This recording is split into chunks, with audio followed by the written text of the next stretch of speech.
देख रहे हैं भारत का नंबर 1 अब तक न्यूज चैनल आपकी आवाज। नमस्कार, मैं हूं शैलजा राजपूत और आप देख रहे हैं भारत का नंबर 1 पसंदीदा और सबसे भरोसेमंद चैनल अब तक। आओ हम करते हैं तहकीकात और उठाते हैं सच्चाई से पर्दा। इसके साथ ही मैं दिखा रही हूँ आपको इस समय की सबसे पहली और सबसे स्टीक ब्रेकिंग न्यूज। आज इलेक्ट्रॉनिक मीडिया के माध्यम से, क्योंकि प्रेस में मैंने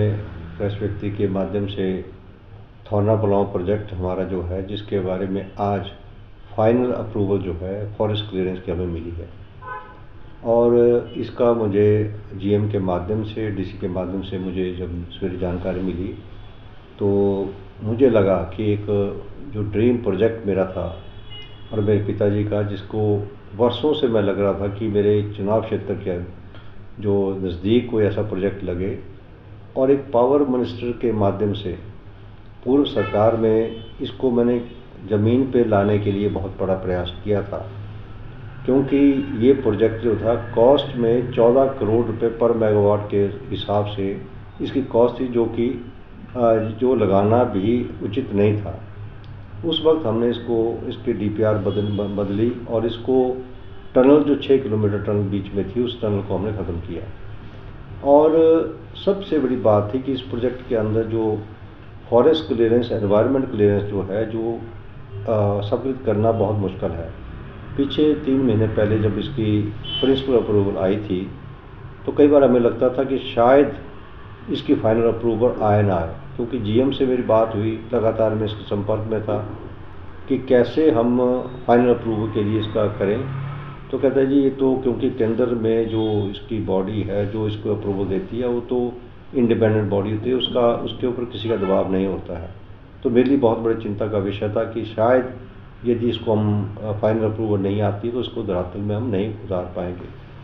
परंतु आज मुझे हर्ष का ठिकाना नहीं रहा कि मेरी जो, क्योंकि इसमें मुख्यमंत्री जी को मैं इसका भी धन्यवाद करना चाहूँगा कि वर्तमान सरकार ने इसके लिए जो है जीएम की ड्यूटी लगाई, एमडी की ड्यूटी लगाकर लगातार मुख्यमंत्री इस प्रोजेक्ट के बारे में जो है अधिकारियों से इसकी चर्चा करते रहे, जिसकी वजह से आज हम इस 1500 करोड़ मेगावाट जो हमारे 191 मेगावाट का प्रोजेक्ट है, ये जो है धरातल में आज जो है उतरने जा रहा है। क्योंकि हम इसकी लैंड एक्विजिशन काम भी शुरू करने जा रहे थे, परंतु मैंने अभी होल्ड की रखा था कि जब तक इसकी फाइनल अप्रूवल नहीं आती तब तक हम इसका लैंड एक्विजिशन का काम ना करें। परंतु अब आज डीएफओ मंडी और डीएफओ जोगिंद्रनगर, दो इसके जो है जिनके माध्यम से इसकी जो है जो पैसा जमा करेंगे प्रोजेक्ट वाले, उसको भी मैंने कहा कि जल्द से जल्द इसका पैसा जमा करके हम इसको जो है प्रोजेक्ट को जो इसकी अब फाइनल काम शुरू होना है उसके ऊपर कार्रवाई करें। एक बात मैं आपके इस मीडिया के माध्यम से कहना चाहता हूं कि इस प्रोजेक्ट के अंदर हमने एक पंप स्टोरेज का कॉन्सेप्ट जो मेरे पिताजी ने मेरे ध्यान में लाया था जब मैं पावर मिनिस्टर बना था। तो पंप स्टोरेज का, हालांकि मेरे पिताजी को टेक्निकल नहीं थे, परंतु वो पढ़ते भी थे और बाहर की जानकारी रखते थे, और इस प्रदेश के अंदर कभी पंप स्टोरेज के बारे में किसी ने सोचा नहीं, कॉन्सेप्ट जो था। और जब मैंने इस कॉन्सेप्ट लाया आज बनाने के लिए हमारे, मैंने भी क्योंकि उन्होंने कहा था बने हुए हैं, जब बन रहे हैं एंड पावर में प्रदेश सरकार पंप स्टोरेज के अतिरिक्त जो है रिक्वायरमेंट भी आ रही है, और इससे सबसे बड़ी बात है कि अतिरिक्त बिजली पैदा करने का भी कॉन्सेप्ट जो है जितनी पावर जनरेट होगी आज प्रदेश सरकार में से रेवेन्यू का जो है वो कहने के इलाके में खर्च किया जाता है। ये भी हमारे लिए एक बात है कि एम्प्लॉयमेंट और साथ में जो भी उसमें से रेवेन्यू आएगा उसको डेवलपमेंट के लिए भी जो 3 क्षेत्र हैं, न केवल सदर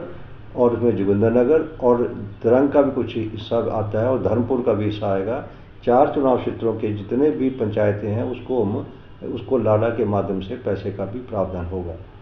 इसी प्रोजेक्ट के वजह से मैं आपके माध्यम से भी बताना चाहता हूँ कि सबसे बड़ा इशू जो हमारा था वो कून के तर जो ब्रिज हमारा चला गया था, उस ब्रिज का दोबारा से बनना भी असंभव सा लग रहा था, और इसके लिए हमने प्रयास करने की कोशिश की कि इसको हम कून के तर के ब्रिज को बनाने का प्रयास करें।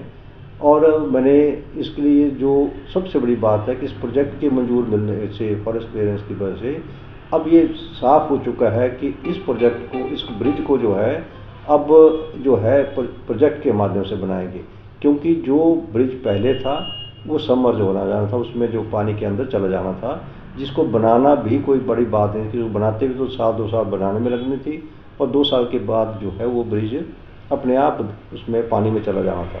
तो अब नई अलाइनमेंट के हिसाब से प्रोजेक्ट वाले जो है इसमें पैसा लगाएंगे और इसका हमने काम शुरू कर दिया कि इसके अलाइनमेंट का काम शुरू कर दिया है कि कहाँ से ब्रिज बनेगा और कैसे ब्रिज बनाने से और भी हमारे जो क्षेत्र हैं जो जहाँ पर हम सड़कों से हम उसको जोड़ सकते हैं, उसमें भी काम शुरू किया है। मैं केवल इन्हीं चीज़ों के साथ साथ जो